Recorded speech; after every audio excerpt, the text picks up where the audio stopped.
The snow was 3 feet deep and still falling when the Carlson family's roof gave way, with a crack that echoed across the frozen valley.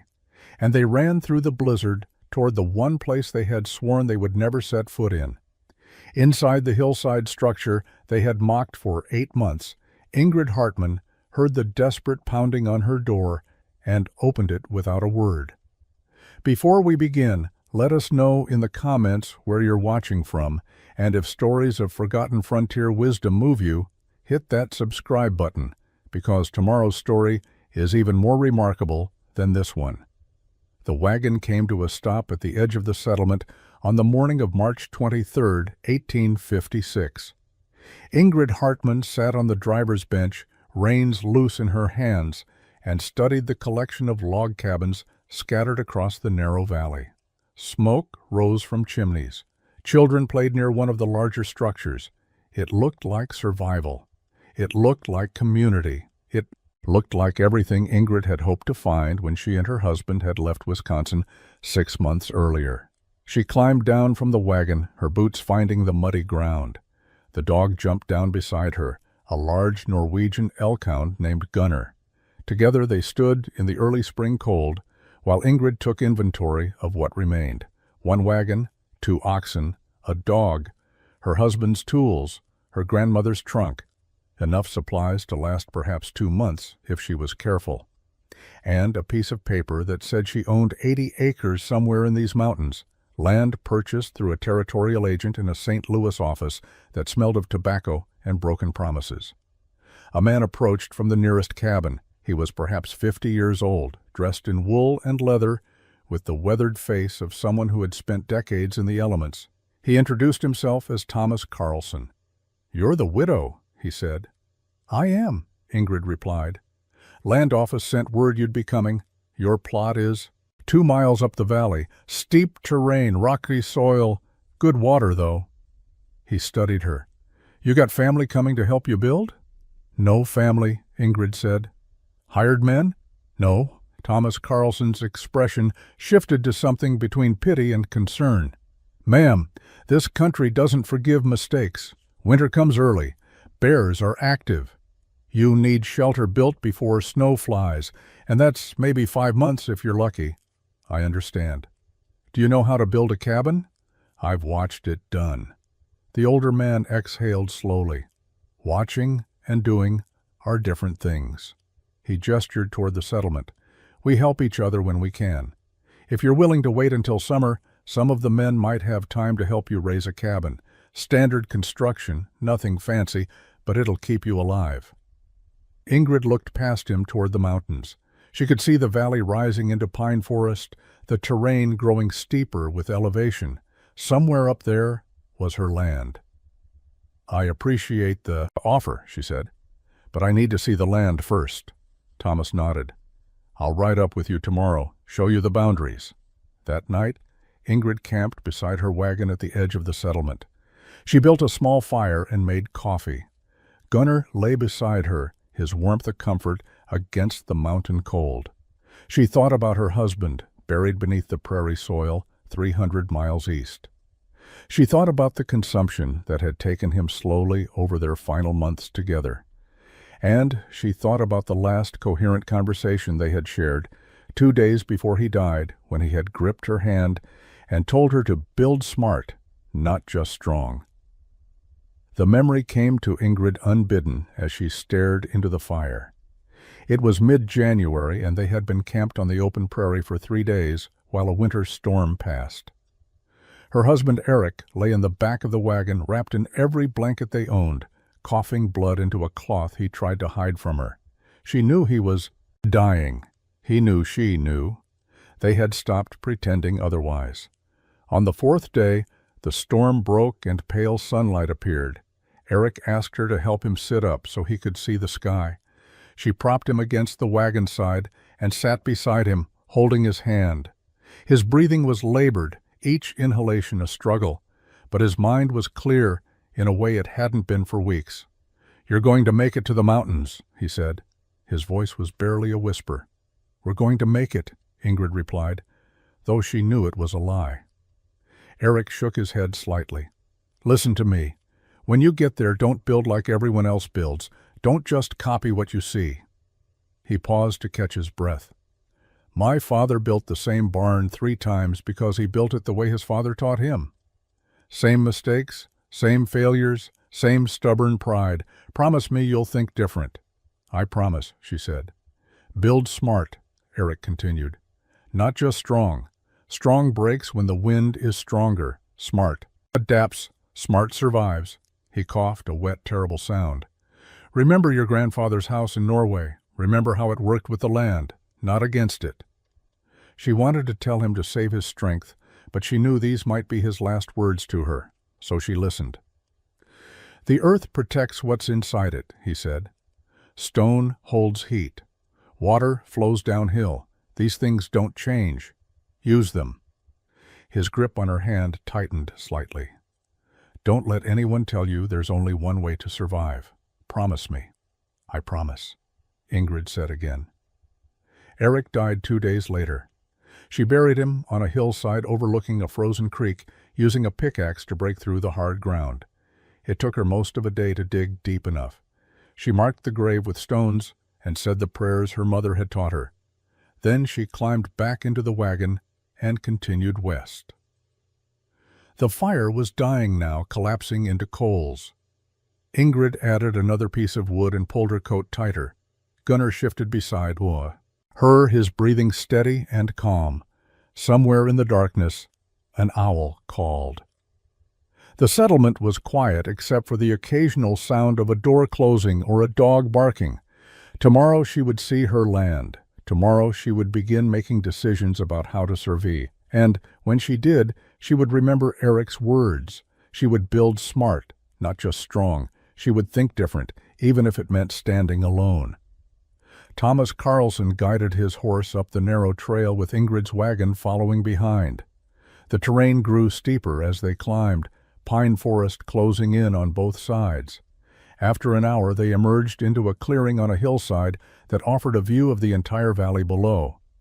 "This is it," Thomas said, dismounting. "Your 80 acres runs from this ridgeline down to the creek. Mostly slope, as you can see. Not much flat ground for farming, but the water's reliable, and you're high enough to avoid flooding."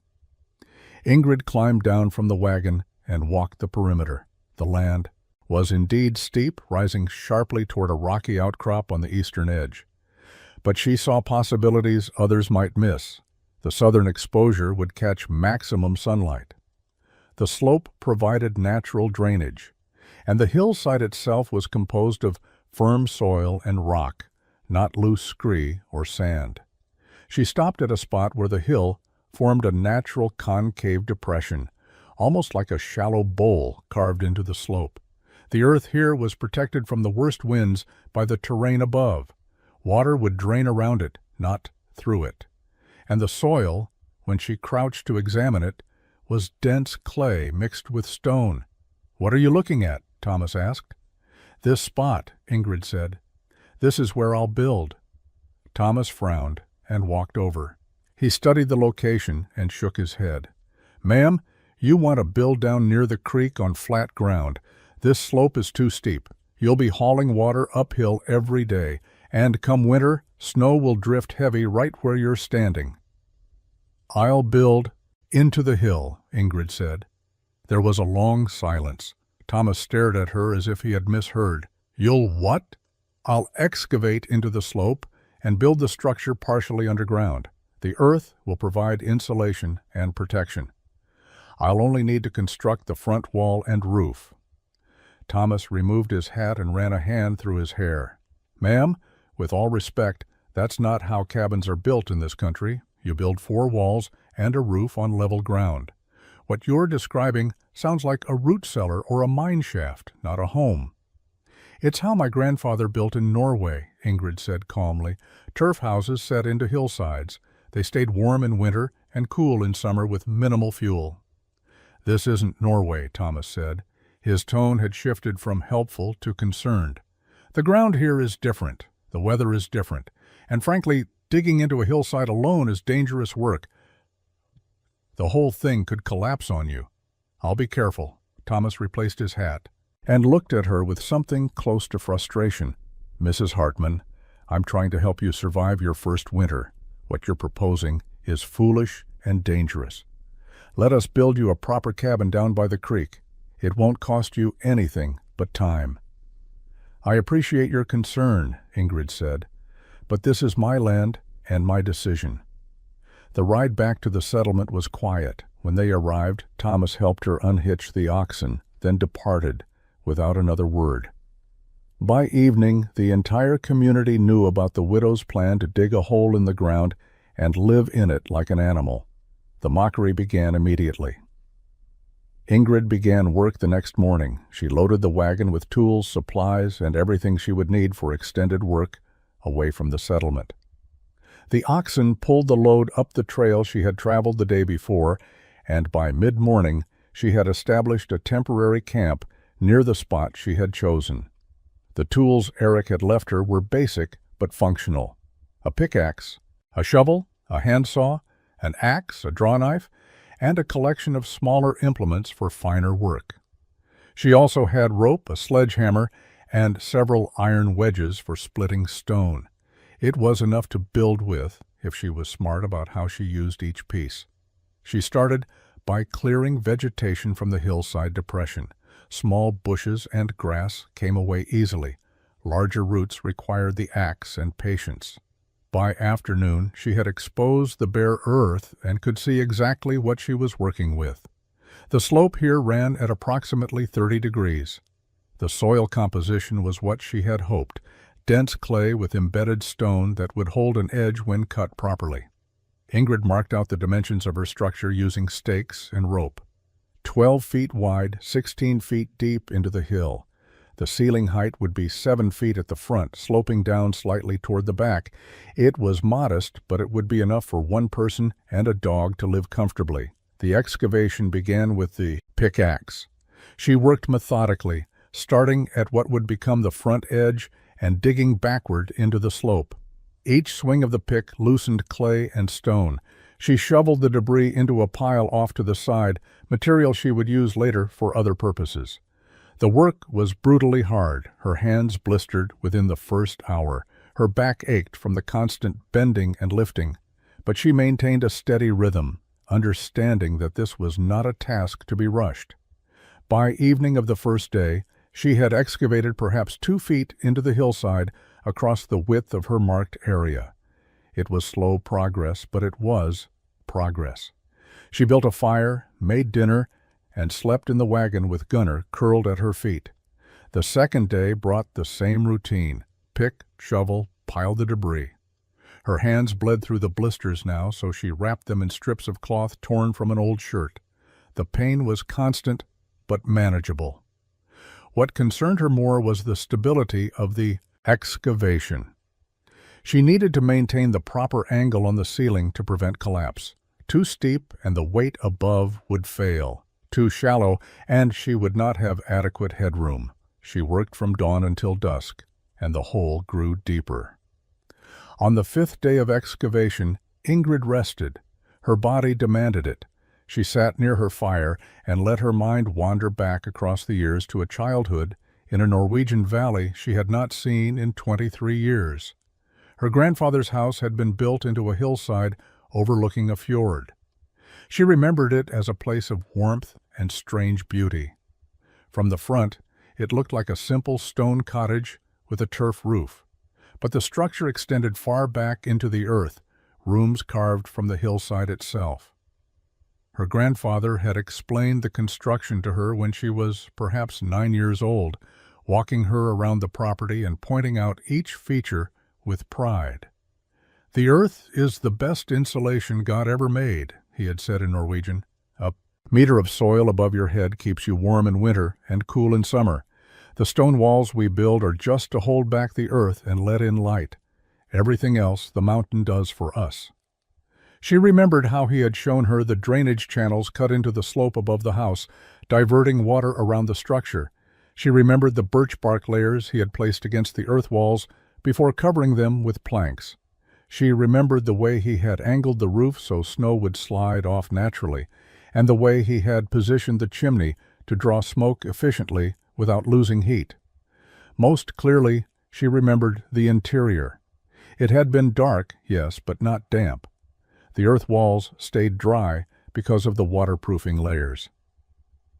The temperature remained constant regardless of the weather outside. In winter, a small fire in the hearth kept the entire space comfortable. In summer, the interior was cool even when the sun beat down on the valley. Her grandfather had lived in that house for 40 years. When Ingrid's family had emigrated to America, he had chosen to stay behind. She wondered if he was still alive, still living in his hillside home overlooking the fjord. She hoped so. The memories gave her confidence. What she was attempting was not madness. It was ancestral knowledge, techniques proven over generations. The fact that no one in this Montana valley had built this way did not mean it was wrong. It simply meant she was the first to try. Gunnar nudged her hand, pulling her back to the present. She scratched behind his ears and stood, her muscles protesting. The excavation was perhaps 6 feet deep now, the front opening clearly visible as a dark hollow in the hillside. From a distance, it probably looked like she was digging a grave for herself. Perhaps that was what the neighbors thought. She walked to the edge of her excavation and examined the ceiling. The angle was holding, no cracks, no signs of imminent collapse. The clay soil was behaving exactly as she had hoped, firm enough to support weight, but soft enough to work with hand tools. Tomorrow, she would continue digging. And with each foot of progress, she would be building something her grandfather would have recognized and approved of. The rain started on the 9th day of excavation. It began as a light drizzle at dawn and intensified through the morning until water was falling in sheets across the mountainside. Ingrid worked through it initially, her clothes soaked, the excavation turning muddy beneath her boots. But by midday, she noticed something that made her stop. Water was pooling at the back of her excavation, not just surface runoff from the rain hitting the opening, but seepage coming through the earthen walls themselves. The clay soil she had thought would be naturally waterproof was allowing moisture to penetrate. She watched as small rivulets formed along the ceiling, dripping steadily into the space she had carved out over 9 days of brutal labor. She climbed out of the excavation and studied the hillside above her work. The problem was obvious once she understood what to look for. Water from higher up the slope was flowing downward through the soil layers, following the path of least resistance. Her excavation had created a cavity that interrupted that flow, and the water was finding its way through the earthen walls and ceiling. If she continued without addressing this problem, her finished structure would be perpetually damp. Worse, the constant water flow could destabilize the earthen walls and cause a collapse. She needed to divert the water before it reached her excavation. Ingrid spent the afternoon studying the slope's contours in the rain. She traced the natural water flow patterns, watching where rivulets formed and how they moved downhill. The solution emerged slowly. She needed to create channels above her excavation that would intercept water and carry it around the structure, not through it. The next day dawned clear. Ingrid began digging drainage trenches. She started 30 feet uphill from her excavation, carving a shallow channel that ran diagonally across the slope. The trench was perhaps 8 inches deep and 12 inches wide, angled to carry water away from her building site. Where the trench passed above her excavation, she curved it to direct flow around both sides. The work was tedious. Every foot of trench had to maintain the proper grade, or water would pool instead of flowing. She used a length of rope with a stone tied to one end as a crude level, checking constantly that the trench bottom sloped consistently downhill.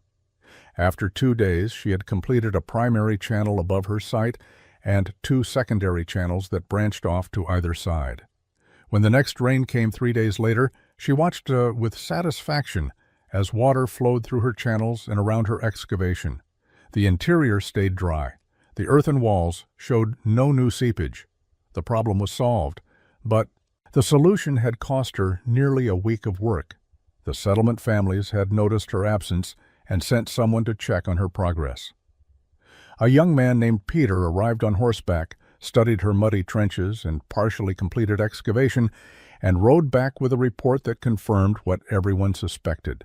The widow was wasting her time on a project that made no sense. With drainage established, Ingrid returned to excavation. The hole grew deeper, now extending 12 feet back into the hillside. The ceiling maintained its stable angle, and the floor was level thanks to careful attention with each shovelful removed. She was learning to read the soil, understanding where it was stable and where it required extra care. By late April, the excavation was complete. She stood inside the hollow she had carved from the mountain and felt a quiet satisfaction.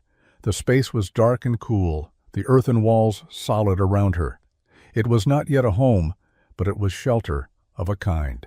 Now came the more visible work, the part the neighbors would see and judge.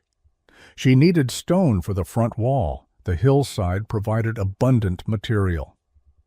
Exposed outcrops dotted the slope above her site, and the excavation itself had yielded dozens of rocks ranging from fist-size to pieces requiring both hands to lift.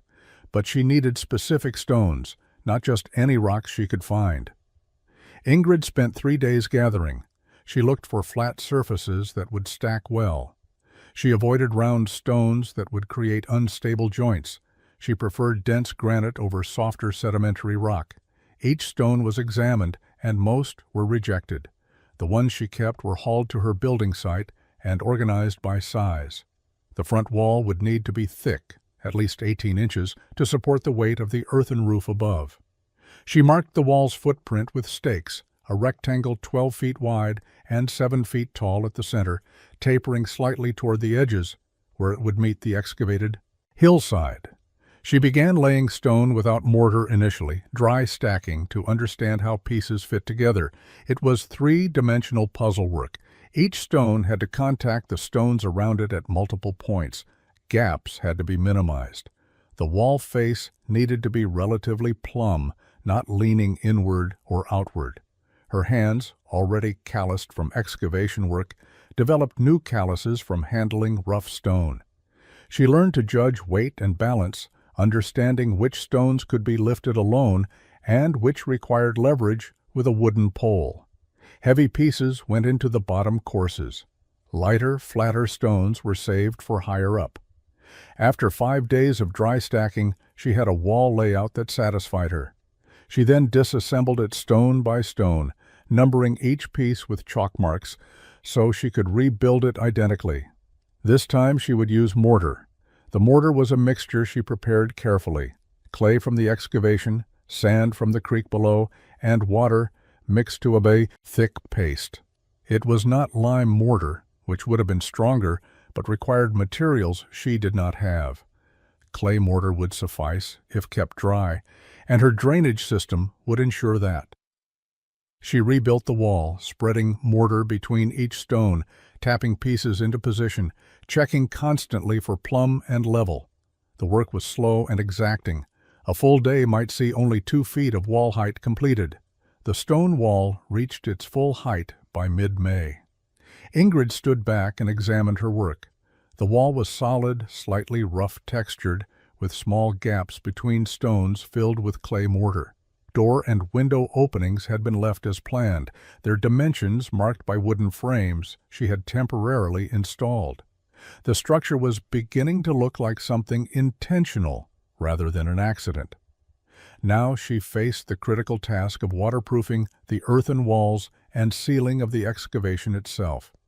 Without proper waterproofing, moisture would eventually penetrate, creating dampness that would make the space uninhabitable. She needed to create a barrier between the earth and the interior living space. Birch trees grew in abundance along the creek below. Ingrid spent 2 days stripping bark from carefully selected trees. She wanted large pieces, as intact as possible, taken from trees at least 8 inches in diameter. The bark came away in sections that curved naturally, white outer surface and darker inner surface, flexible but strong. She carried the bark sheets uphill and laid them out to flatten under weighted stones. While they flattened, she prepared the second component of her waterproofing system, a mixture she had learned from her grandfather's methods but adapted to available materials. She collected pine resin by making shallow cuts in pine trunks and allowing the sticky sap to ooze out into containers. This took days, moving from tree to tree, returning to collect hardened resin. When she had gathered enough, she heated it in an iron pot over her fire until it liquefied. To this she added rendered animal fat from her supplies and clay powder, stirring constantly until the mixture reached a consistency like thick honey. The compound, when cooled slightly, remained pliable but sticky. It was waterproof and would adhere to both bark and earth. Ingrid tested it by coating a small piece of bark and pressing it against the earthen wall. After drying overnight, the bond was solid and the bark showed no moisture penetration on the backside. She began applying the waterproofing system to the interior excavation. First, she spread her resin compound directly onto the earthen walls, working from the back of the space toward the front. The compound filled small cracks and irregularities, creating a sealed surface. While it was still tacky, she pressed birch bark sheets against it, overlapping pieces like shingles so water would shed downward if any penetrated. The ceiling received the same treatment. This was more difficult, requiring her to work overhead, spreading compound and holding bark pieces in place until they adhered. Her arms ached from the constant upward reach. Drips of warm resin fell onto her face and hair. But she worked methodically, section by section, until the entire ceiling was covered. Over the bark, she applied another layer of her resin compound, sealing the edges and creating a continuous waterproof membrane. The result was not attractive, but it was functional. The earthen excavation was now lined with a flexible, waterproof barrier. She allowed 3 days for everything to cure and harden. Then she began installing the wooden interior walls that would cover the waterproofing and create the finished living space. Timber was the most expensive component of Ingrid's construction. Unlike her neighbors who built entire cabins from logs, she needed wood only for specific structural elements: roof support beams, door and window frames, and interior wall planking. This efficiency was intentional. Every log she did not use was money saved and labor avoided. She selected trees carefully from the forested area on her property. Straight pines approximately 8 inches in diameter for the main roof beams, smaller trees for secondary supports. She felled each tree with her axe, limbed it, and dragged it to her building site using the oxen. The work consumed 2 weeks. The main roof beams would span the width of the structure, resting on the stone front wall and extending back into the earthen excavation. She needed 6 beams spaced evenly across the 12-foot width. Each beam required careful measurement. Too short, and it would not provide adequate support. Too long, and it would be wasteful and difficult to maneuver into position. She cut the beams to 16 feet in length. The forward ends would rest in notches she carved into the top of her stone wall. The rear ends would be embedded directly into the earthen back wall of the excavation, distributing weight into the hillside itself. This method transferred the roof load through the beams into both the stone wall and the earth, creating a stable structural system. Installing the first beam required ingenuity. The timber was heavy, too heavy for her to lift into position alone. She constructed a simple ramp using smaller logs and rope, then rolled the beam up the ramp while pulling from above with a rope looped over a higher anchor point. It took most of an afternoon to position the first beam correctly. The remaining beams went faster as she refined her technique. By the end of the week, all 6 main beams were in place, their forward ends seated in the stone wall notches, their rear ends buried 2 feet deep into pockets she had carved in the earthen back wall. She packed clay around the embedded ends to lock them firmly. Across these main beams, she laid smaller poles as cross supports, spacing them 18 inches apart. These did not need to be as carefully fitted. Their purpose was to create a framework for the roof layers that would follow. She notched each pole slightly where it crossed a main beam, then lashed it in place with rope. The door frame came next. She constructed it on the ground using mortise and tenon joinery, fitting pieces together with the precision her father had taught her years ago. The frame was heavy timber, overbuilt by most standards, but she wanted strength. When complete, she installed it in the opening she had left in the stone wall, wedging it tight and packing the gaps with clay mortar. The window frame received similar attention, smaller than the door but built with the same careful joinery. She positioned it to the left of the door opening, at a height that would allow light to enter while maintaining privacy and security. The roof construction began with planking. Ingrid had saved smaller logs specifically for this purpose, splitting them lengthwise to create rough boards. The work was tedious, requiring careful placement of iron, wedges, and patient hammering with the sledge. Each log yielded 4 to 6 planks depending on its diameter. She laid these planks across the pole framework, starting at the front edge and working backward toward the hillside. The planks overlapped slightly, like shingles, each piece covering the gaps in the layer below. This overlap pattern would shed water downward and outward, preventing any penetration to the layers beneath. She did not nail the planks. Instead, she pegged them to the poles using wooden pins she whittled during evening hours. The planking layer took 10 days to complete. When finished, she had created a solid wooden deck spanning the entire roof area. Standing inside the structure now, she could no longer see sky. The space was dark except for light entering through the door and window openings. It felt protected, enclosed, almost finished. Over the planking, she laid her birch bark sheets. She had harvested extra bark specifically for this purpose, large pieces, that she overlapped generously. The white surface of the bark faced upward. This layer served as the primary waterproof membrane, flexible enough to conform to the irregular planking surface, yet tough enough to resist puncture. She paid particular attention to the seams where bark pieces met. Each seam was coated with her pine resin compound, creating a sealed joint. She worked methodically across the entire roof surface, ensuring no gaps existed where water could penetrate. The resin, sticky and difficult to work with in the warm afternoon sun, nevertheless created bonds that would last for years. Over the bark, she spread a 6-inch layer of clay. Not the pure clay she had used for mortar, but a mixture of clay and sand that would resist cracking. She worked this layer smooth with her hands, creating an even surface that would support the final component. The clay served multiple purposes. It added weight to hold the bark in place during wind. It provided additional waterproofing. And it created a base for the living roof layer. The final layer was earth and sod. She cut sections of turf from a grassy area nearby, each piece approximately 1 foot square, roots and soil intact. She laid these sections over the clay layer, fitting them together like puzzle pieces. The grass was still living, still green, and if she maintained adequate moisture, it would continue growing. She worked outward from the center, covering the entire roof surface with living sod.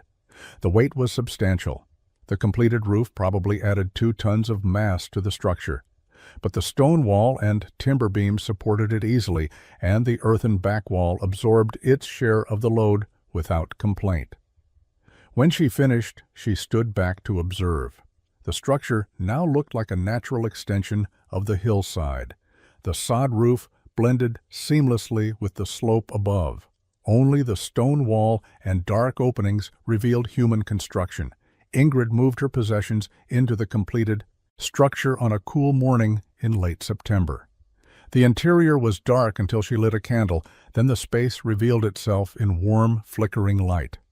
The earthen walls, covered now with split log planking, created a rustic but solid appearance. The floor was packed earth, swept smooth. A simple hearth built from stones occupied the far corner, its chimney exiting through the roof in a carefully waterproofed opening. She arranged her belongings with care. Her grandmother's trunk against one wall. A sleeping platform she had constructed from poles and rope raised off the ground. A simple table and chair. Shelves mounted to the wall, studs for food supplies and cooking implements. Gunnar explored the space, sniffing corners, then settled near where the sleeping platform would catch heat from the fireplace. The first night in her new home, Ingrid built a small fire and made dinner. She sat at her table and ate slowly, listening to the unfamiliar sounds. The fire crackled. Wind moved through pine trees outside. But inside, the air was still and remarkably quiet.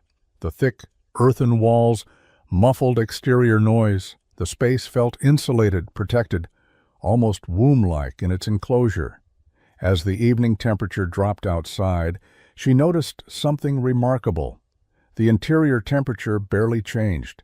The fire warmed the space, yes, but even as the fire died down to coals, the warmth seemed to linger. She placed her hand against the interior wall. The wood planking was slightly warm to the touch. Behind it, the earth was absorbing and storing heat from the fire. Over the following weeks, as autumn progressed toward winter, Ingrid refined her understanding of the structure's thermal properties. She learned that a fire built in the morning would warm the space adequately for the entire day. The earthen walls and roof acted as a massive heat sink, absorbing warmth and radiating it back slowly. Even on nights when exterior temperatures dropped below freezing, the interior remained comfortable with only a small fire. Her firewood consumption was minimal compared to what she had anticipated. Where her neighbors were already burning through cords of wood, she used perhaps 1/10 that amount. The difference was striking, and it did not go unnoticed. Thomas Carlson visited in early October, ostensibly to check on her welfare. He examined the exterior of her structure with obvious skepticism, then accepted her invitation to step inside. She watched his expression change as he felt the warmth, noticed the dry walls, and understood that what he was standing in was not a primitive burrow, but a carefully engineered dwelling. "It's warmer than my cabin," he admitted grudgingly. "How much wood are you burning?" "Very little," Ingrid said. "The earth holds the heat." Thomas walked the perimeter, examining her construction. He touched the walls, studied the ceiling, looked at her hearth design. When he left, he said nothing more, but his expression had shifted from dismissive pity to something closer to confused respect. Word spread through the settlement that the widow's strange structure was actually habitable. Curiosity brought visitors. Some came openly, asking to see inside. Others rode past on trails that did not strictly require them to pass her property, slowing their horses to study the hillside dwelling from a distance. Ingrid welcomed those who asked politely. She showed them the interior, explained the waterproofing system, demonstrated how little firewood she needed. Most visitors were surprised by what they found. The interior was not damp or dark as they had imagined. It was dry, reasonably well lit from the door and window, and noticeably warm despite the small fire. The women were particularly interested in practical details. How did she cook? Where did she store food? Was the floor always dry? Did she feel safe? Ingrid answered each question patiently. She cooked at her hearth, using the same methods anyone used. She stored food on shelves and in her grandmother's trunk. The floor stayed dry because of her drainage system. She felt perfectly safe with thick earthen walls around her and Gunner at her side. The men focused on different aspects. They examined her timber framing, questioned her about the stone wall's stability, and tried to understand the roof construction. Some saw the intelligence in her design. Others remained skeptical, convinced that problems would emerge once winter truly arrived. Peter, the young man who had checked on her during construction, became a semi-regular visitor. He was perhaps 20 years old, unmarried, working his father's claim. He asked technical questions that suggested genuine interest rather than idle curiosity. How deep had she excavated? What angle had she maintained for the ceiling? How had she calculated the load-bearing capacity of the stone wall? Ingrid answered his questions and appreciated his sincere interest. He was one of the few who seemed to understand that she had not built this way out of ignorance or poverty, but out of intentional design based on principles most frontier builders never considered. Not everyone was impressed. Margaret Carlson, Thomas's wife, made her opinion clear during a visit in late October. She stood inside the structure for perhaps 30 seconds, before declaring it unnatural and unwholesome to live underground like a prairie dog. Several other women echoed this sentiment. Living above ground in a proper cabin was civilized. Living in the earth was somehow primitive, regardless of how well the structure functioned. The criticism did not bother Ingrid. She had not built her home to gain approval. She had built it to survive.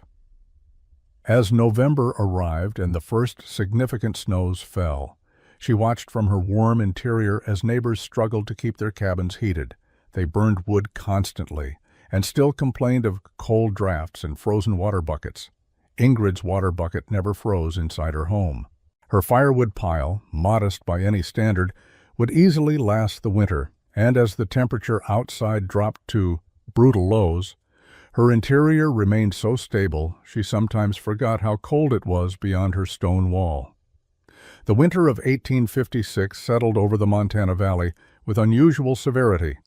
By early December, snow already lay 3 feet deep in sheltered areas, and the temperature had not risen above freezing in 2 weeks. The settlement families huddled in their cabins, burning wood at alarming rates and watching their supplies dwindle. Old Jacob Werner, a German immigrant who had survived 12 winters in the territory, visited each cabin in the settlement during the second week of December. His message was grim. The weather patterns, the behavior of animals, the thickness of bark on certain trees all indicated that the worst was yet to come.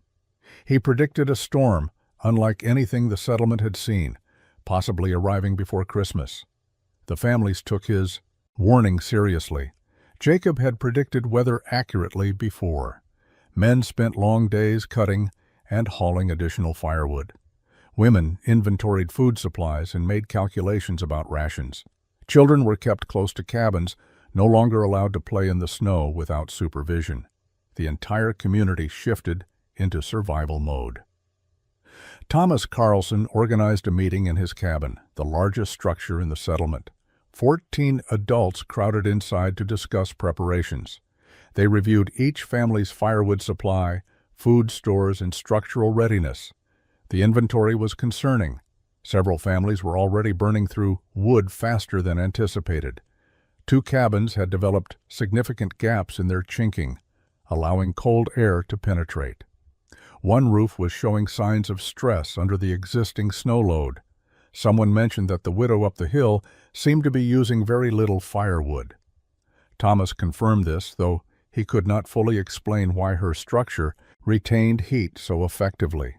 Margaret suggested that Ingrid must be freezing and simply too proud to admit her mistake. Others agreed this must be the case. No one proposed checking on her directly. Ingrid, unaware of the meeting, was indeed using minimal firewood. She had developed a routine that maximized efficiency. A fire built in the morning and fed modestly through the day kept the interior comfortable. At night, she banked the coals, and the thermal mass of the surrounding earth maintained adequate warmth until morning. She was sleeping well, eating regularly, and had no concerns about her wood supply lasting through even an extended winter. Gunnar had adapted to the hillside home completely. He spent his days sleeping near the hearth or accompanying Ingrid on short trips outside to gather wood or check her drainage channels. The dog seemed to understand that the structure was safe, warm, and secure. He no longer scratched at the door, asking to go out unnecessarily. On December 18th, the sky took on a particular quality that Ingrid recognized from her childhood in Norway. A yellowish-gray color, heavy and oppressive, that signaled major weather approaching. The wind shifted from west to north. Birds disappeared. The forest became eerily quiet. She spent that day bringing in extra firewood, checking her food supplies, and ensuring her drainage channels were clear of ice. That night, the first flakes began to fall. The snow fell steadily through the night, and by dawn of December 19th, visibility was reduced to perhaps 20 feet.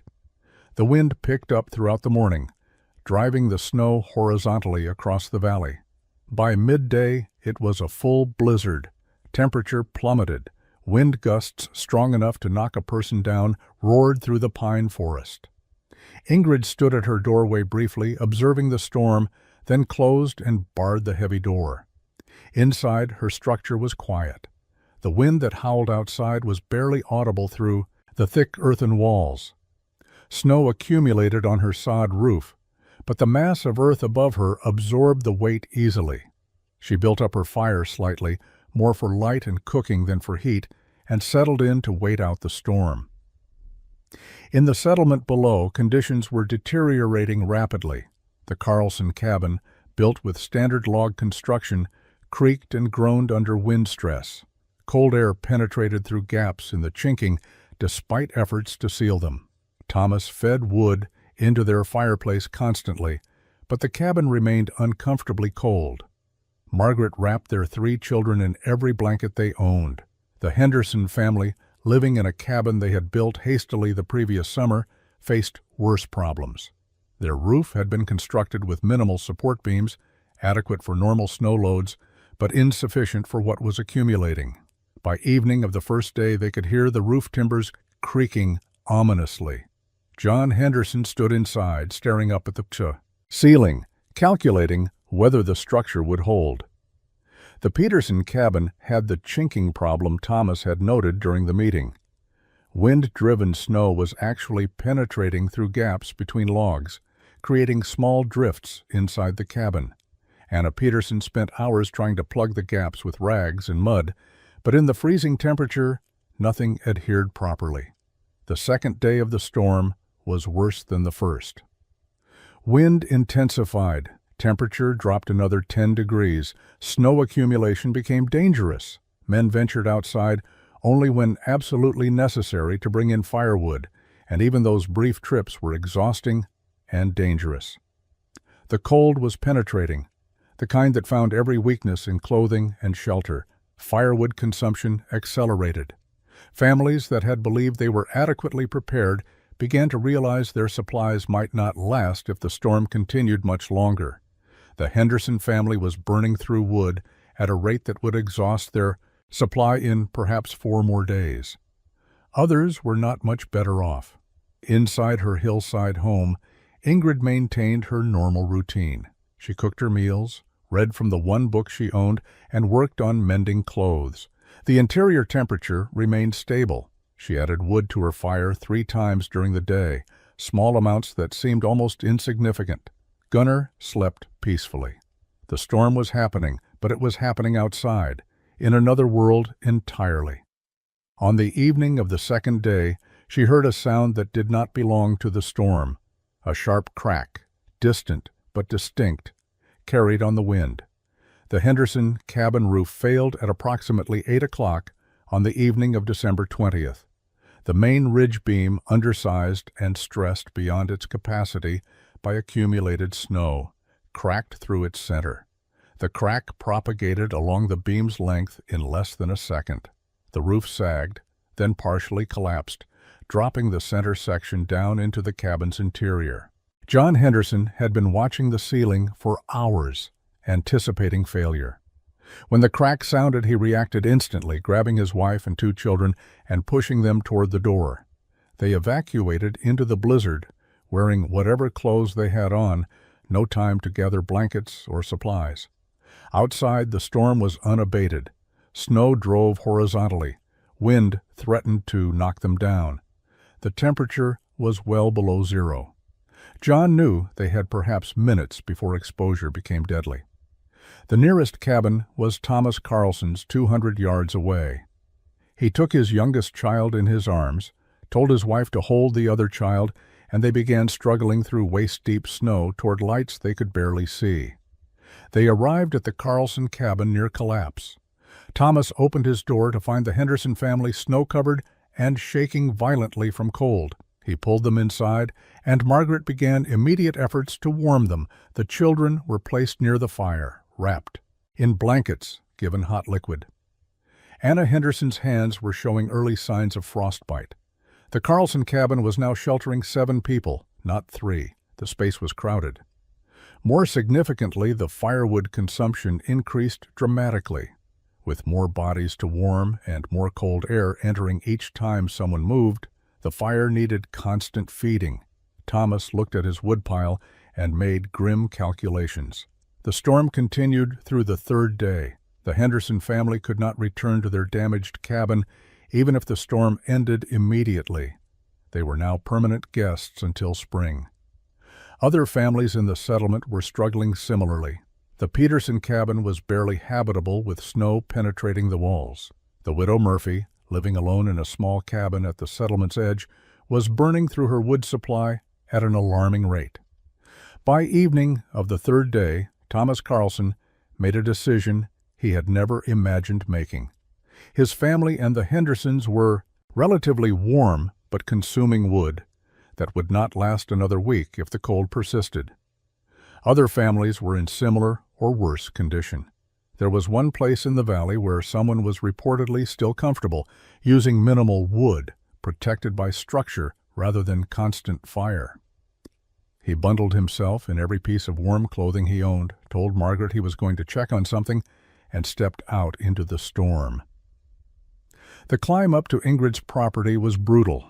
Snow was deep, wind was relentless, and the cold was immediately painful.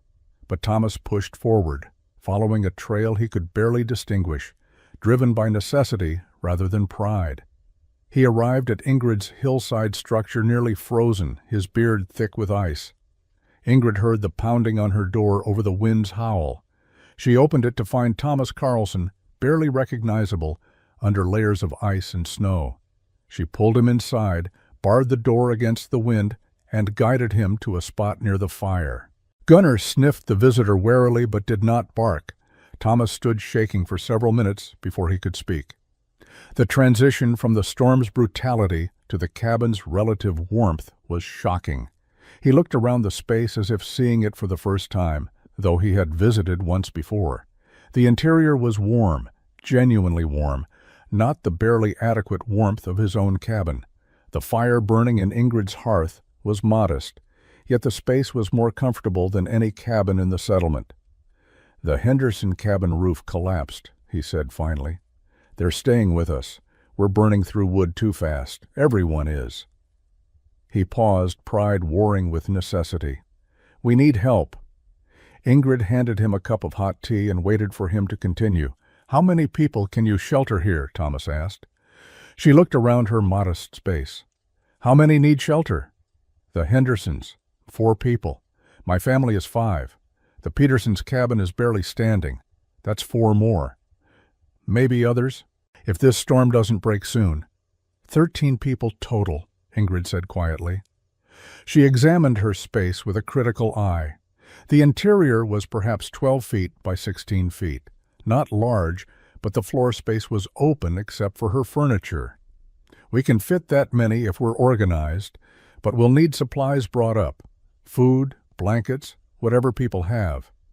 And we'll need it done before anyone gets too weak from cold." Thomas nodded slowly. The woman whose construction methods he had dismissed, whose choices he had questioned, was now offering to save his family and his neighbors. He felt the weight of his earlier judgments. "I'll go back and organize it," he said. "We'll come tomorrow morning, if the storm allows." "Come whenever you need to," Ingrid said. "The door will be open." Thomas made the difficult journey back down to the settlement. He gathered the families that night in his crowded cabin and explained the situation. There were objections. Margaret was vocal about the unnaturalness of living underground. Others shared her reluctance. But John Henderson, whose family had nearly died, was blunt. His children would not survive another night in the freezing conditions. If the widow's hillside home was warm, that was where they needed to be. The next morning, December 21st, 9 people made the climb to Ingrid's structure. They carried what supplies they could manage. Children were bundled in adults' arms. The journey that normally took 15 minutes required nearly an hour in the deep snow. But they arrived, frozen and exhausted, and Ingrid opened her door to them all. The families crowded inside and immediately felt the difference. The space was warm, not merely less cold, but genuinely warm and comfortable. The hillside structure designed for 1 person now sheltered 13. Ingrid organized the space with quiet efficiency. Sleeping areas were designated around the perimeter. The central floor space remained open for movement and daytime. Activities. Children stayed near the hearth under adult supervision. Food supplies were inventoried and rationed appropriately. A schedule was established for cooking, maintaining the fire, and managing the limited sanitary facilities. The contrast between conditions inside and outside was stark. The storm continued to rage through December 22nd and 23rd. Outside, the temperature remained brutally cold. Wind drove snow into drifts that buried smaller structures. Inside the Hillside home, the temperature stayed remarkably stable. The fire was fed regularly but modestly. The earthen walls surrounding them absorbed heat during the day and radiated it back at night. The families began to understand what Ingrid had built. Margaret Carlson, who had declared the structure unnatural, found herself comfortably warm for the first time in weeks. She watched Ingrid add a small amount of wood to the fire, an amount that would have been laughably insufficient in her own cabin, and felt the warmth continue undiminished. The earth itself was acting as insulation and thermal mass. John Henderson examined the interior walls, now understanding how Ingrid had waterproofed the excavation. He studied the roof structure, seeing how the layers of wood, bark, clay, and sod created an impenetrable barrier. He traced the drainage system that kept the earthen walls dry, despite being surrounded by snow. What he had dismissed as primitive construction was actually sophisticated engineering. The children adapted quickly. After initial fear of the dark space, they discovered it was warmer and safer than anywhere they had been in weeks. They played quietly in the limited space, ate regular meals, and slept soundly on blankets spread across the packed earth floor. The smallest Henderson child, who had been sick with a cough in their cold cabin, began to improve in the stable warmth. Peter arrived on the second day with additional supplies from families who had stayed in the settlement. He reported that the widow Murphy had moved in with the Andersons and the two families were managing together. But everyone was watching their firewood supplies with increasing concern. The storm finally broke on Christmas Eve. The wind died, the snow stopped, and the sky cleared to reveal stars and a partial moon. The temperature remained brutally cold, but visibility returned. From Ingrid's doorway, the valley below was visible under thick snow cover. Smoke rose from the settlement cabins, thin columns indicating fires that were carefully managed to conserve dwindling wood supplies. Thomas stood beside Ingrid, looking down at the settlement. "We'd have lost people," he said quietly. "If you hadn't opened your door, we'd have lost people." Ingrid said nothing. She had built this structure to survive. That others survived because of it was simply what neighbors did for neighbors. Spring came to the valley in late March of 1857. Snow melted, creeks swelled. With runoff, and the settlement families emerged to assess the winter's damage. The Henderson cabin required complete roof reconstruction. The Peterson cabin needed extensive chinking repair, and one wall showed signs of structural failure. Several other cabins had sustained damage from snow load, ice damming, or simple wear from the harsh conditions. The families gathered for a community meeting in early April. Thomas Carlson stood before his neighbors and spoke plainly. They had survived the worst winter in memory, but it had revealed weaknesses in how they built. Standard log cabin construction was adequate for mild winters, but insufficient for the extremes this territory could produce. They needed to adapt. John Henderson proposed that anyone rebuilding should consider incorporating hillside construction techniques where terrain allowed. Not everyone had access to appropriate slopes, but those who did should take advantage. Others suggested at minimum improving insulation, creating better drainage systems, and building roofs capable of handling heavier snow loads. Peter announced he would build his own cabin using Ingrid's methods. His father owned land with suitable hillside terrain, and Peter had spent enough time studying her structure to understand the principles. He asked if Ingrid would advise him during construction. She agreed. Through the spring and summer of 1857, 3 new hillside cabins were built in the valley. Peter's was the first, completed by late June, with Ingrid's guidance. The Henderson family, rebuilding after their roof collapse, chose a location with a small slope and partially embedded their new cabin. The Johnsons, new arrivals to the settlement, built entirely into a hillside after hearing stories of how families had survived the previous winter. Ingrid's technique spread beyond the immediate valley. Travelers passing through heard about the hillside structures and carried the ideas to other settlements. By 1860, variations of earth-sheltered construction were appearing throughout the Montana Territory. Some builders incorporated only partial hillside integration. Others attempted full replication of Ingrid's methods. The results varied based on individual skill and understanding, but the principle of using earth as insulation and protection became accepted practice. Margaret Carlson, who had once declared hillside living unnatural, became one of its advocates. She spoke to new settlers about the winter when her family would have frozen without Ingrid's shelter. Her endorsement carried weight in the community and influenced several families' building decisions. Ingrid herself continued living in her hillside home for another 23 years. She married Peter in 1859, and they raised 2 children in the structure she had built alone. The cabin required minimal maintenance over the decades. The sod roof needed occasional reseeding. The drainage channels required clearing after heavy storms, but the fundamental structure remained sound. She died in 1880 at age 51, succumbing to pneumonia after a brief illness. She was buried on the hillside above her home, overlooking the valley where she had arrived as a widow with nothing but determination and knowledge inherited from her grandfather. Her cabin stood for another 40 years, occupied by various families. It outlasted dozens of conventional cabins built during the same period. Eventually it was abandoned, not from structural failure but from changing settlement patterns. The valley population declined as mining opportunities drew people elsewhere. The structure slowly returned to the hillside that had sheltered it. The sod roof continued growing, blending with natural vegetation. The stone wall weathered, but held. By the early 20th century, someone unfamiliar with the site might walk past without realizing a home had existed there. But the knowledge Ingrid had brought from Norway and adapted to Montana, conditions persisted in the building practices of the region, quietly saving lives and resources for generations after she was gone.